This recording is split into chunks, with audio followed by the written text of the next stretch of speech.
ने वचन में कहा, जब तू ऐसा व्यक्ति देखे जो कुकर्मी हो पर उसके काम सफल हो रहे हों, उसके कारण मत कुढ़। जब तू एक ऐसा व्यक्ति देखे जो व्यभिचारी हो पर फिर भी आशीष ले रहा हो, दुनियावी आशीषों में हो, उसके कारण मत कुढ़।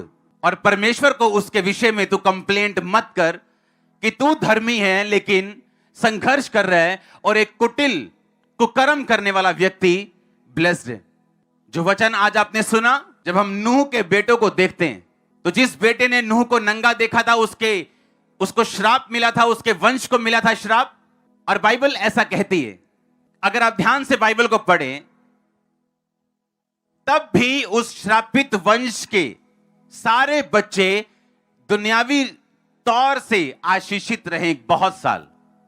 क्या आपने कभी गौर नहीं किया बाइबल में कि परमेश्वर अब्राहम को क्यों कहता था कि मैं तुझे कनान देश दूंगा? इजराइलियों को क्यों कहता था मैं तुझे हित्तियों का, अमोरियों का, यबूसियों का, कनान का देश दूंगा? क्या क्या दुश्मनी थी परमेश्वर की कनान से? क्योंकि वो कनानी, वो हित्ती, वो सारे जितने आप वंश पढ़ते हैं जो परमेश्वर ने कहा था मैं तुमको दूंगा, वो सारे उसी बेटे के वंश हैं जिसने अपने बाप को नंगा देखा था। आप नीनवे देख लो, उसी हाम से निकला होगा, नूह के बेटे से। आप मिस्र देख लो, वो नाम आपको वहां मिलेगा। वही योना नबी नीनवे को गया था तौबा करवाने के लिए उनकी, क्योंकि वो परमेश्वर से दूर थे। और किसका वंश थे वो? उसी बेटे का जिसने पाप किया था।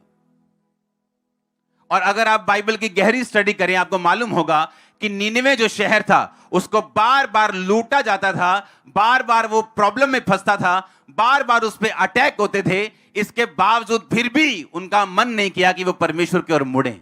इसलिए मैंने कहा कितना फायदेमंद है धर्मी रहना, क्योंकि एक पापी अगर आशीषित भी हो जाए तो बाइबल कहती है उसकी आशीष बनी नहीं रहेगी। और परमेश्वर धर्मी का ध्यान रखेगा, उसके वंश का ध्यान रखेगा। वो आज सफर कर सकता है, आज मुश्किल में हो सकता है, पर कल उसी का यीशु मसीह के नाम में।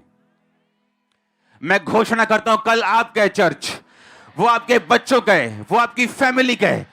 आमीन। ऊंचा है तो ये आशीष आपकी है। इसलिए मैंने कहा कितना फायदेमंद है धर्मी रहना, क्योंकि पापी अगर फलवंत भी हो जाए तो वो कटने के लिए होगा। बाइबल कहती है जब परमेश्वर ने जल प्रलय के द्वारा सारी पृथ्वी का नाश किया, नूह और उसके 3 बेटे, उसकी 3 बहुएं और उसकी पत्नी बची, और एक लड़के से फिर पाप शुरू हुआ और उसका कारण नूह खुद था। बाइबल कहती है उसने इतनी शराब पी कि वो बेसुध हुआ। इसलिए बाइबल कहती है मदिरा चाहना रईसों को नहीं फबता। अगर आप स्पिरिचुअली रईस होना चाहते हैं, मदिरा आपको नहीं फबती, वो आपके लिए नहीं बनी।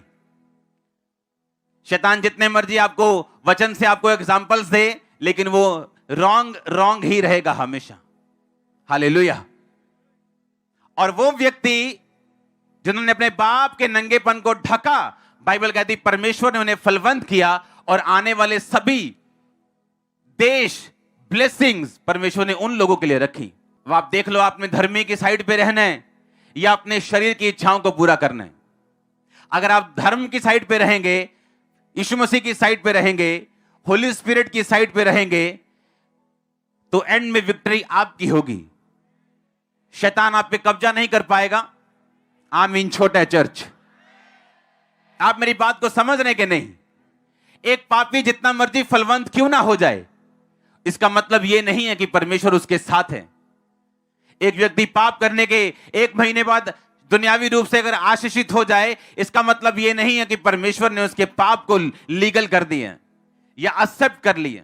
आपने आज चूज करना है, चुनना है, आपने किस तरफ रहना है, परमेश्वर की तरफ, शरीर की तरफ, शैतान की तरफ, किसकी तरफ आप रहना चाहते हैं?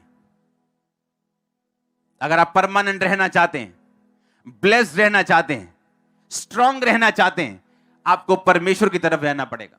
आपका शरीर मानेगा नहीं, वो आपको अपनी ओर लेके जाएगा, लेकिन उसके अलग नुकसान हैं। आप सुरक्षा से बाहर हैं, आप अपने आप के ऊपर हैं। और कब तक चलेंगे अपने आप के ऊपर रह के? जिस नगर की सुरक्षा यहोवा न करे, जागने वाले का परिश्रम व्यर्थ होगा, बाइबल कहती। आप तैयार हैं धर्मी रहने के लिए? देखो कितनी बड़ी इंकरेजमेंट है ये, कितनी बड़ी इंकरेजमेंट है बाइबल में कि उन लोगों का क्या हुआ जिन लोगों ने परमेश्वर का साथ नहीं रखा, कि जो लोग धर्मी रहे हैं बाइबल में, परमेश्वर ने उनकी सुधि ली है, इमरजेंसी में उनका साथ दिए, उनको छोड़ा नहीं, उनको त्यागा नहीं।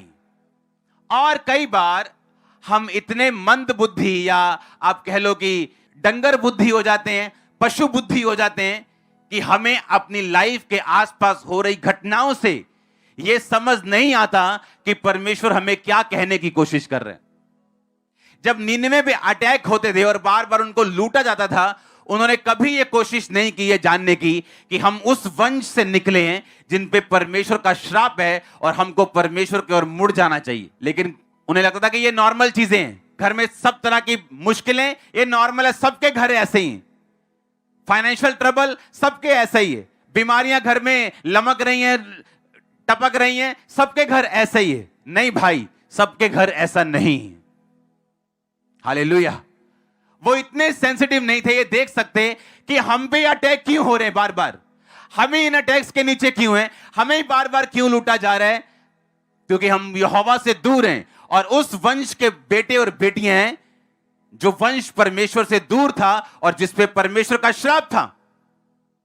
इसलिए आज जब एक व्यक्ति मूर्ति पूजा घराने से निकलता है, बाइबल कहती है जो मूर्तियों को पूजेगा उस पे श्राप रहेंगे, क्योंकि वो ना बोल सकती ना सुन सकती और तुम भी ऐसे ही हो जाओगे। लेकिन हम कभी भी इतने सेंसिटिव नहीं होते कि इतने ट्रबल हमारी फैमिली में क्यों है, क्योंकि परमेश्वर से हम दूर हैं और श्रापों के नीचे। और जब हम सेंसिटिव हो जाते हैं, अलर्ट हो जाते हैं और अपनी लाइफ के आसपास की घटनाओं से समझने लगते हैं कि परमेश्वर हमें किस दिशा की ओर लेके जाना चाहता है, तब आपका राइज, आपका ऊपर जाना तब शुरू होता है यीशु मसीह के नाम में। तब आपका फलवंत होना शुरू होता है, आगे बढ़ना शुरू होता है। आप उन बंधनों को तोड़ते हैं जो आपकी फैमिली में वंशों से आपके अंदर घुस चुकी हैं, वो चीजें समा चुकी हैं आपके अंदर, वो श्राप, वो बीमारियां, वो शैतान के कब्जे, आप उनसे निकलते हैं यीशु मसीह के नाम में। और मैं घोषणा करता हूं, आज जो व्यक्ति तौबा के मूड में आया और तौबा करके जाएगा, आप छूटेंगे और छुड़ाने वाले होंगे। मैं नहीं जानता ये आमीन किसका ऊंच है, लेकिन मैं एक बात जानता हूं कि जो सीरियस है आज, मैंने कहा आप छुड़ाने वाले होंगे और छूटेंगे भी यीशु मसीह के नाम में। आप छूटेंगे और छुड़ाने वाले भी होंगे। आमीन। ऊंचा तो ये बरकत आपकी है चर्च। हालेलुया। जोर न बोलो हालेलुया। कितने आई दा वचन समझ रहे हैं? आई मैं तेनों अपनी बाइबल दिखाई है, जिस बाइबल ने मैं शुरुआत की थी अपनी जिंदगी। आमीन। मैं पढ़ना में हैरान होना वचन ਨੂੰ पढ़ के कि ऐसा हो सकता है कि ये पॉसिबल है। और परमेश्वर से चलना, अपनी गवाही तो नहीं बनी पर लोकां दी गवाहियां ਨੂੰ देख देख खुश होई जाना। अगर तुम लोकां दी गवाही ਨੂੰ सेलिब्रेट कर सकते हो, तुसी अपनी गवाही ਨੂੰ भी सेलिब्रेट करोगे। टाइम आ रहा, ਤੁਹਾਡੇ ਬੱਚਿਆਂ ਦੀ ਗਵਾਹੀ ਤੁਸੀਂ सेलिब्रेट करोगे। और ਉੱਚੀਆਂ ਪਦਵੀਆਂ ਤੇ ਜਾਣ ਵਾਲੇ अगर आमीन ਉੱਚੇ, ਤੁਹਾਡੀ ਜ਼ਿੰਦਗੀ, ਤੁਹਾਡੀਆਂ ਹੱਡੀਆਂ, ਤੁਹਾਡੀ ਆਤਮਾ जो परमेश्वर ਦੇ ਸਾਮਰਥ ਨੂੰ रिसीव करेगी। और रिसीव कर रही है परमेश्वर के नाम दे विच। शैतान दी योजनावां नाश हो रही हैं, ਉਹਦੇ गढ़ गिर रहे हैं, ਉਹਦੀਆਂ दीवारां गिर रही हैं। अगर आमीन ਉੱਚਾ चर्च, बीमारियां जा रही हैं और डॉक्टर ਤੁਹਾਨੂੰ गुड न्यूज देने वाले चर्च। आमीन ਉੱਚਾ और आमीन ਉੱਚਾ ब्लेसिंग कर दी चर्च। Hallelujah hallelujah. शैतान नहीं चाहता ਤੁਸੀਂ पावरफुल रहो, क्योंकि ਜਿਹੜੀ बरकत ਤੁਹਾਡੇ को आ चुकी है, ਉਹ ਚਾਹੁੰਦਾ ਤੁਸੀਂ गलत लड़ाई लड़ो और ਉਹਨੂੰ गवाओ। ਜਿਹੜੀ ਅਨੋਇੰਟਿੰਗ ਚਾਹੇ ਥੋੜੀ ਚਾਹੇ ਜ਼ਿਆਦਾ ਤੁਹਾਡੇ ਕੋਲ ਆ ਚੁੱਕੀ, ਉਹ ਚਾਹੁੰਦਾ ਤੁਸੀਂ ਗਲਤ ਲੜਾਈ ਲੜੋ ਔਰ ਉਹਨੂੰ ਗਵਾਓ। ਸ਼ੈਤਾਨ ਦਾ ਮਕਸਦ ਤੁਹਾਨੂੰ ਤੰਗ ਕਰਨਾ ਨਹੀਂ, ਉਹਦਾ ਮਕਸਦ ਤੁਹਾਡੀ ਅਨੋਇੰਟਿੰਗ ਨੂੰ ਵਾਪਸ ਲੈਣਾ। ਪਰਮੇਸ਼ਵਰ ਨੇ ਸ਼ੈਤਾਨ ਨੂੰ ਗਿਰਾ ਤਾਂ ਦਿੱਤਾ, ਪਰ ਉਹਦੀ ਅਨੋਇੰਟਿੰਗ ਨੂੰ ਕਦੀ ਖੋਇਆ ਨਹੀਂ। ਪਤਾ ਕਿ ਨਹੀਂ ਪਤਾ? ਅੱਜ ਅਗਰ ਕੋਈ ਗੰਦਾ ਜਿਹਾ ਸੌਂਗ ਵੱਜੇ ਤੇ ਕਿੱਦਾਂ ਲੋਕ ਇਕੱਠੇ ਹੁੰਦੇ ਉੱਥੇ, ਹੁੰਦੇ ਕਿ ਨਹੀਂ ਹੁੰਦੇ? ਹਾਂ, ਉਹ ਕੀ ਹੈ? ਉਹ ਸ਼ੈਤਾਨ ਦੀ ਅਨੋਇੰਟਿੰਗ ਹੈ ਜਿਹੜੀ ਪਰਮੇਸ਼ਵਰ ਨੇ ਵਾਪਸ ਨਹੀਂ ਲਈ। और शैतान ਨੂੰ पता है अनॉइंटिंग की कर सकती है, इससे ਲਈ ਉਹ ਅਨੋਇੰਟਡ ਲੋਕਾਂ ਦੇ ਪਿੱਛੇ ਪੈਂਦਾ ਹਮੇਸ਼ਾ। ਉਹਨੂੰ ਪਤਾ ਅਨੋਇੰਟਿੰਗ ਕੀ ਕਰ ਸਕਦੀ, ਕਿਉਂਕਿ ਉਹ ਖੁਦ ਅਨੋਇੰਟਡ ਰਿਹਾ ਹੋ, ਉਹ ਖੁਦ ਅਭਿਸ਼ੇਕਤ ਰਿਹਾ ਹੋ। ਉਹਨੂੰ ਪਤਾ ਇਹ ਅਭਿਸ਼ੇਕ ਕੀ ਕਰ ਸਕਦਾ, ਔਰ ਉਹਨੂੰ ਪਤਾ ਕਿ ਇਹਨੂੰ ਖੋਣਾ ਕਿਦਾਂ, ਗਲਤ ਲੜਾਈ ਚ ਪਵਾਓ ਜਾਂ ਕਿਸੇ ਵੀ ਤਰ੍ਹਾਂ ਦੇ ਨਾਲ। ਇਹ ਅਭਿਸ਼ੇਕ ਇਹਦੇ ਕੋਲ ਰਹਿਣਾ ਨਹੀਂ ਚਾਹੀਦਾ। ਤੁਹਾਡਾ ਅਭਿਸ਼ੇਕ ਕੋਈ ਖੋ ਨਹੀਂ ਪਾਏਗਾ ਸਿਵਾਏ ਤੁਹਾਡੇ। ਆਮੀਨ। ਇਹਨੂੰ ਕੋਈ ਖੋ ਨਹੀਂ ਸਕਦਾ ਸਿਵਾਏ ਤੁਹਾਡੇ। अपने हाथों उठा बुद्धि दा आत्मा तेरी जिंदगी च जाए।